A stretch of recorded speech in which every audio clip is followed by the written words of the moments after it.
Sports Radio 95.3 FM and 1350 AM. The Ticket. You got it tomorrow, 9 a.m., KTIK.com. Get your sweet deal. We got a number of them for you this week. Steel-coated floors, normally a $3,600 purchase, now just $1,800 plus 50% off. Positive Pets dog training. Also, you have Euro Shack. We saw them yesterday. It was a tremendous lunch spread they brought us. Maybe that was 2 days ago. I'm losing track of my days this week. All that tomorrow, 9 a.m. at KTIK.com. Okay, 208-424-9300. College football fan out there, sports fan out there, help us. We really do want to know, Prater. Big 12, what's happening next? Pac-12, what's happening next? Boise State, Mountain West angle, what's happening next? Good news is nothing's happened today. I don't think anything's happened today. I mean, the Colorado thing is official, but we knew that was official last night. No other defections, no other crazy bombshell news, although I think it's around the corner. I think this is going to happen fast, but what do I know? We're all wrong. Nobody's right. We're all just kind of guessing and trying to be smart here. We do know that the Big 12 is going to add one team. They have 13 teams for next year. They're going to add one. Yep. Let's start the conversation there. Ball game, if I gave you one team, who you picking? I want one team. If I'm the Big 12, I want the Washington Huskies. And right now I see blood in the water. I see the Pac-12 is sinking, and I see as the Big 12, what is the best possible brand that is available. Think about this too. You can get these teams that can join your league next year. There's no exit fee because the Pac-12 doesn't have its media rights deal done. Seattle's the biggest market there. The Huskies have the traditions going in a good program there.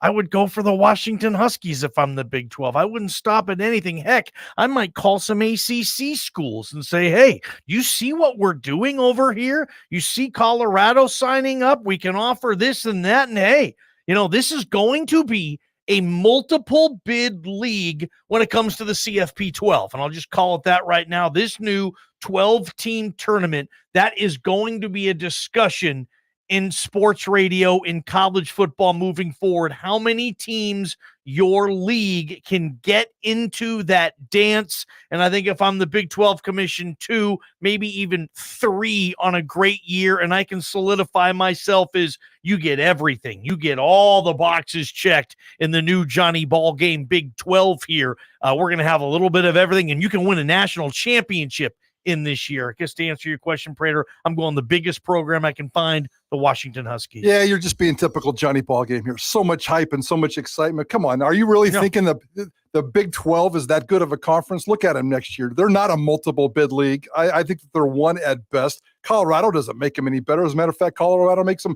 a worse football conference. BYU, Cincinnati. Who's good in this team? I'm going to sell. I'm not. That's not how I'm going to sell this thing. But there's no way that you can tell me that this is why. If you were Washington, why would you want to go to the train wreck of the Big 12? Which 2 years ago, we thought the Big 12 was going to dissolve. Remember that? We did a whole month's worth of shows. The Big 12 was going away. The Big 12 is fragile. And the Big 12, it didn't, and they've done a nice job. And I'm not going to sit here and say that staying at status quo in the Pac-12 is a good idea. So your intentions are good.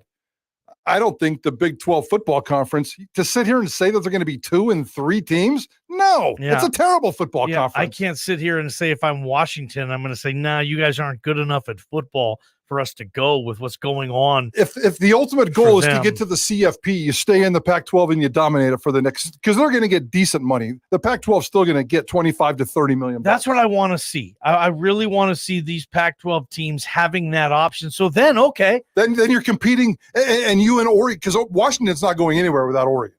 And I have no idea what Oregon wants to do. And the state legislature and the politics in Oregon are very weird. I don't think they want those 2 schools to split up. I can't speak for the state of Washington and Washington State. If I'm Washington, I'm staying in the Pac-12 and I'm dominating. As long as I get my 25 to 30 million bucks, I'm dominating because I can make up that $6 million difference by going to the CFP and owning the CFP in the Pac-12.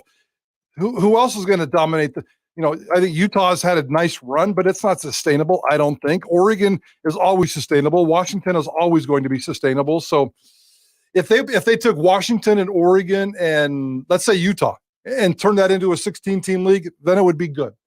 But I'd be very wary of the Big 12. I don't think the Big 12 is going to be that great at all. Yeah, we'll see. I mean, they're certainly going to have the money. Teams are going to like the $30+ million. I mean, TCU just went to the national championship game last year, as we all know. I mean, they're not going anywhere in that league. But they have a massive rebuild this year. And some other teams obviously got to got some things to get straightened out there, like Cincinnati, to get back to that level now in a Power 5 conference. Sure, maybe it's going to fall flat on their face and they won't be considered up there with the Big Ten or the SEC.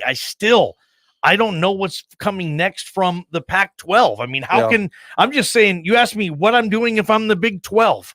I'm saying, hey, we're kicking ass right now. That Pac-12 ship is sinking. And I'm on the phone with the Washington, Oregons, and Utah saying, hey, you guys got to come over here because you guys have no clue what you're going to have over there. This is your best option. The Big Ten isn't going to call you, or maybe it will. But we are at the Big 12. Come with us. We have BYU somewhat close in your region, and we want Pacific Standard Time Zone football in the Big 12. They don't technically have that. I know the Mountain Time Zone teams can kind of say, oh, we bring the Pacific Time Zone, kind of, but it's not a team in the Pacific Time Zone. That's what I would do. What about, where are you going on this? Where are you? Yeah, I mean, it's a tough one. I mean, we learned over the last 24 hours that if they take a P5 school, there's no exit fee and they're going to get their full $31.5 million. But if they went after like a Memphis or a UConn, and Yormark, the Big 12 commissioner, for whatever reason, loves UConn. He likes to be in the New York market. He wants to have the New York market. He wants to have sporting events in Madison Square Garden. And he thinks that Jim Moore has done a decent enough job with the football program. And basketball speaks for itself, men's and women's. Yormark wants Connecticut, but Connecticut would have to pay a $30 million exit fee where the Pac-12 schools will not. So that will get a little pesky. The Memphises of the world will have to also pay a huge fee. They'd only get like a half a share to go into that conference because they're group of 5. And that's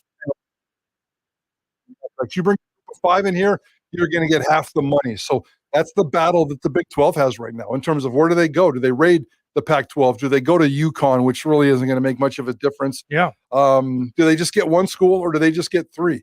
So, I don't think I want Utah to go to the Big 12, although that rivalry with BYU is attractive to me.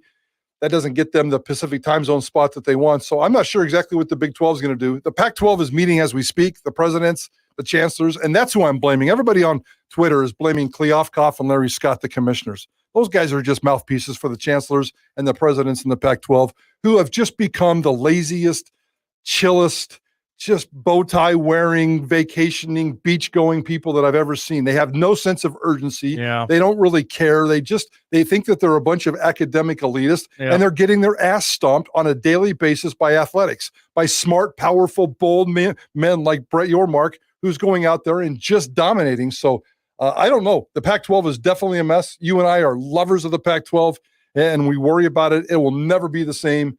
And what it's going to look like in 5 years, I don't know. If Boise State ends up in the Pac-12 with the Washington State and Oregon State and who knows what else left over, fine, that's great. It's better than the Mountain West as it sits right now, but I don't like any scenario I see out there. What do you guys see? Scott, thanks for holding. Welcome to Prater and the Ball Game. You're first up, Scotty. Go for it. All right. Hey, thanks a lot, guys. Yep. So I just had an idea of, the Pac-12 is down to 9 teams? Yes, sir. So what about merging the Mountain West with the Pac-12? Well, then you have 21. Okay. That's not going to work.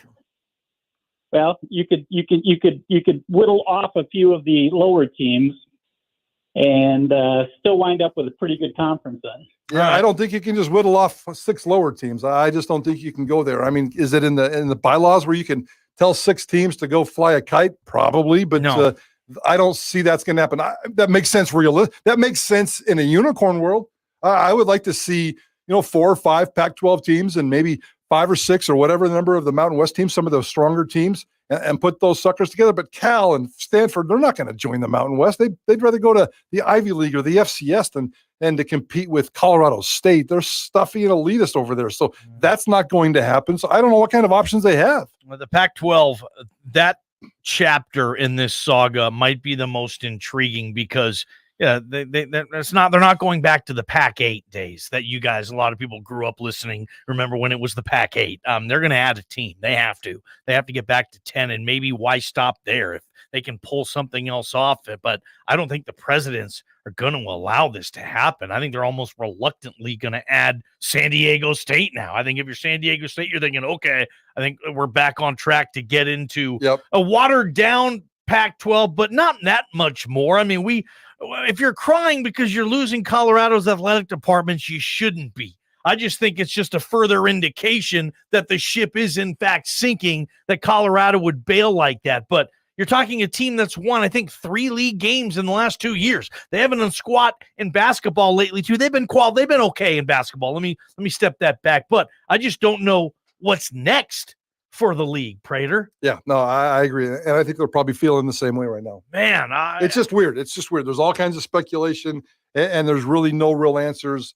Brace yourself for that next headline. I have no idea where it's coming from, but it's going to be a doozy. Who's the first team to add the new team? Is it the Big 12 or is it the Pac-12? Who do you think it's going to be and why? Tell us about it.